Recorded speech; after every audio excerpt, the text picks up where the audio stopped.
नमस्कार बच्चों, स्वागत है आर्या क्लासेस में आप सभी को। आज हम लोग क्लास 10th एक्सरसाइज 4.2 का क्वेश्चन नंबर 1 नंबर डिस्कस करने जा रहे हैं। ठीक है, और देखिए इसमें कह रहा है फर्स्ट नंबर में कि गुणनखंड विधि से निम्न द्विघात समीकरणों के मूल ज्ञात कीजिए। अब देखिए मूल क्या चीज़ होता है। जैसा कि हम लोग जानते हैं द्विघात समीकरण है तो इसमें दो मूल होंगे, अल्फ़ा और बीटा। ठीक है, तो इसको जो है कि हम लोग को कहा है द्विघात समीकरण से जो है कि हम लोग को इसका मूल ज्ञात करना है। तो आइए हम लोग एक्सरसाइज 4.2 का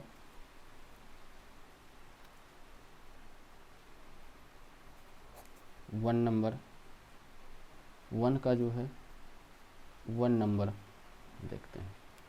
तो 1 का 1 नंबर क्या कह रहा है, x square minus 3x minus 10, x square minus 3x minus 10 is equal to 0। ये हम लोग का द्विघात समीकरण हो गया। ये द्विघात समीकरण हम लोग को दिया गया है। तो यही समीकरण को कहा है गुणनखंड विधि से इन समीकरणों का जो कि मूल ज्ञात करना है। और ध्यान दें, इस इक्वेशन को सॉल्व करने से पहले तो बहुत सारे स्टूडेंट यहाँ पर गलती कर देते हैं। तो यहाँ पर क्या करते हैं, कोई इम्प्लाइज दैट का यूज़ कर देते हैं तो कोई कुछ। तो बच्चों ध्यान रखना है कि यहाँ पर हम लोग इम्प्लाइज दैट का यूज़ नहीं करेंगे। क्यों नहीं करेंगे? क्योंकि इम्प्लाइज दैट का यूज़ हम बताएंगे आगे। यहाँ पर हम लोग ओ आर और या फिर आप या का यूज़ कर सकते हैं, हम ओ आर और दिए। ठीक है, और जैसा कि जानते हैं हम लोग कि एक्स स्क्वायर हम लोग को वेरिएबल एक्स में दे रखा है इक्वेशन। तो एक्स स्क्वायर इसका जो कोफिशिएंट होगा, अब कोफिशिएंट क्या होता है बच्चों, तो एक्स के साथ जो मल्टीप्लिकेशन में होता है, जैसे कि यहाँ पे कुछ नहीं लिखा रहा है, एक्स स्क्वायर है। ठीक है, एक्स स्क्वायर है, इसके आगे कुछ नहीं है तो 1 है। 1 को हम लोग लिखते नहीं है, 1 एक्स स्क्वायर नहीं लिख सकते हैं, इसीलिए डायरेक्ट एक्स स्क्वायर लिखते हैं। यहाँ पर जैसे 2 रहता है तो उसको फिर लिखते हैं हम लोग। तो इसका कोफिशिएंट क्या हो गया, एक्स स्क्वायर का 1 हो गया, 1 का, और यहाँ पे जो रहता है ये। और द्विघात समीकरण का जो व्यापक रूप होता है तो वो होता है a x square plus b x plus c is equal to 0। तो लोग जानते भी होंगे a x square plus b x plus c is equal to 0, यही इसका स्टैंडर्ड फॉर्म होता है। तो ए के स्थान पे मेरा क्या हो गया, 1 हो गया, यहाँ पर बी के स्थान पे 3 है और सी के स्थान पे 10 है, इज इक्वल टू 0 है ही। तो ये द्विघात समीकरण है। इसी को जो कि हम लोग को गुणनखंड विधि से इसका मूल ज्ञात करना है। तो अभी हम बताएं कि एक्स स्क्वायर का जो कोफिशिएंट होगा, जो गुणांक होगा उसका, और सी का जो यहाँ पे 10 दे रखा है, इसका मल्टीप्लिकेशन होगा, गुना करेंगे और 10 इंटू 1 10 हो जाएगा। यहाँ पर हम लोग साइड में रफ करके दिखा देंगे, यहाँ पर 10 हो गया। अब यही 10 को तोड़ करके जो है कि हम लोग को 3 लाना है।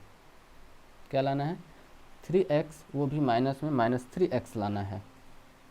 तो क्या करेंगे बच्चों, तो हम लोग देखते हैं पहले 10 जो है कि किस किस का मल्टीपल से है। और सबसे पहले तो ये 1 का हो जाएगा, 1 इंटू 10 होता है, 1 इंटू 10 होता है। और उसके बाद क्या होता है, 2 इंटू 5 होता है, और इसको कुछ नहीं लिख सकते हैं। और बहुत सारे बच्चे इसको क्या करेंगे, 10 इंटू 1 लिखेंगे। अरे वही है ना, 5 इंटू 2 या 2 इंटू 5, 2 5 जा 10 या फिर 5 2 जा 10, बात तो वही है। तो अब यहीं से हम लोग को ये दो गुणनखंड से हम लोग को क्या करना है, -3 पुराना है। यहाँ देखना है कि -3 कैसे आएगा। तो यहाँ पे तो आने से रहा 10 और 1, इसको जोड़ घटा करो।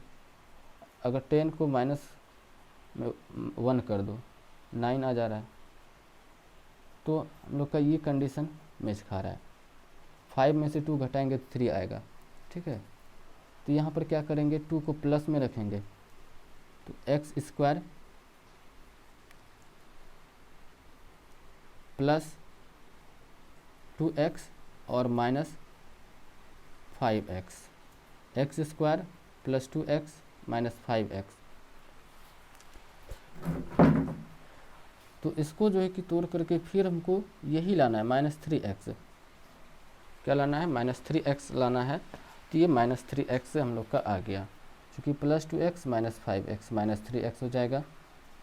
उसके बाद -10 है तो -10 दे दिए इज इक्वल टू 0।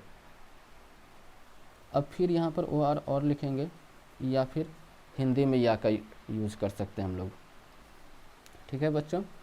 तो आगे बढ़ते हैं हम लोग। तो यहाँ पर x स्क्वायर प्लस 2x और -5x 10, ये दो का पेयर बन रहा है। ये x स्क्वायर प्लस 2x है, इस पेयर में देखो क्या कॉमन आ रहा है। कॉमन, अब देखो यहाँ पे बहुत सारे बच्चों को समझ में नहीं आता है कॉमन क्या चीज़ होता है। जो दोनों में हो, ओवेनिस्ट, जो दोनों में हो उसको हम लोग बाहर कर लेंगे। यहाँ x स्क्वायर है, यहाँ 2x है, तो दोनों में क्या समान है, तो x समान है, तो x को हम लोग बाहर कर लिए।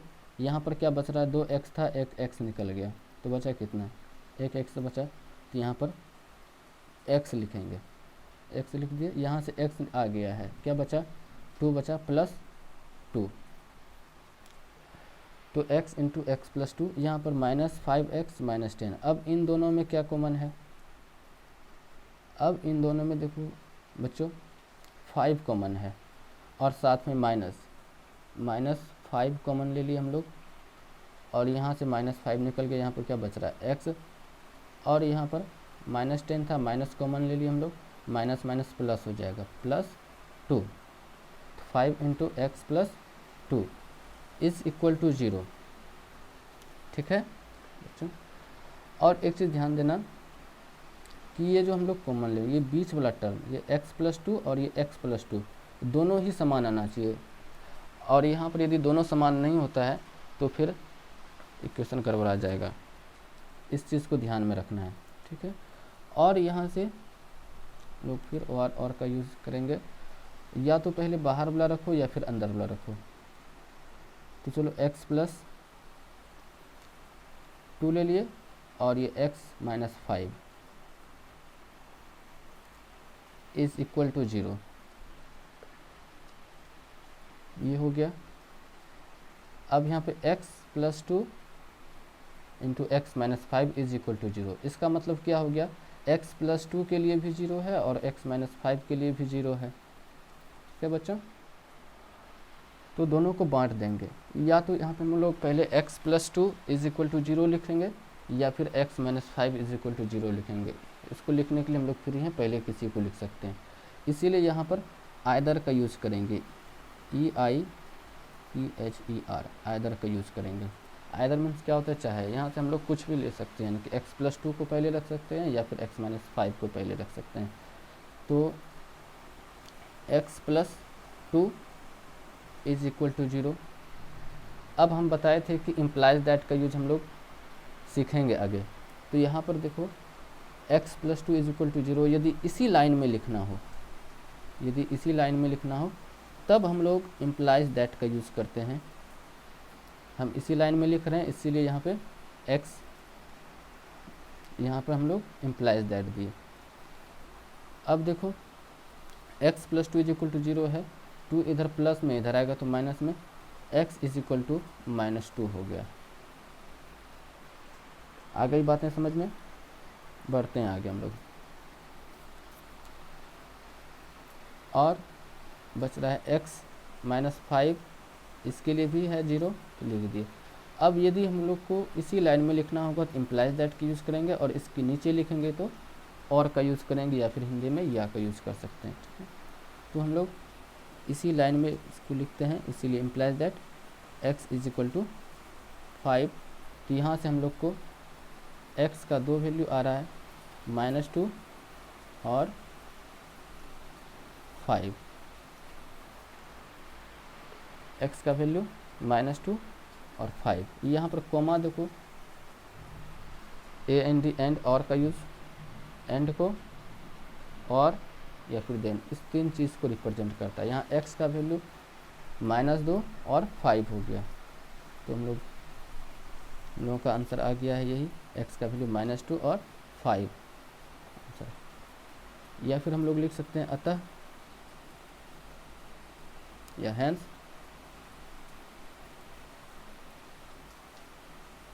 अल्फ़ा का वैल्यू हो गया -2 और बीटा का वैल्यू हो गया 5, ये आंसर।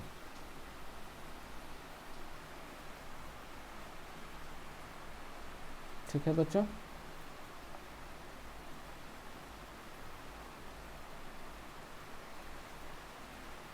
किसी भी प्रकार की समस्या हो तो कमेंट करके बताना, और वीडियो को अंत तक देखने के लिए धन्यवाद। और वीडियो अगर अच्छी लगी हो तो लाइक, शेयर, सब्सक्राइब कर सकते हैं अपनी श्रद्धा के अनुसार। धन्यवाद।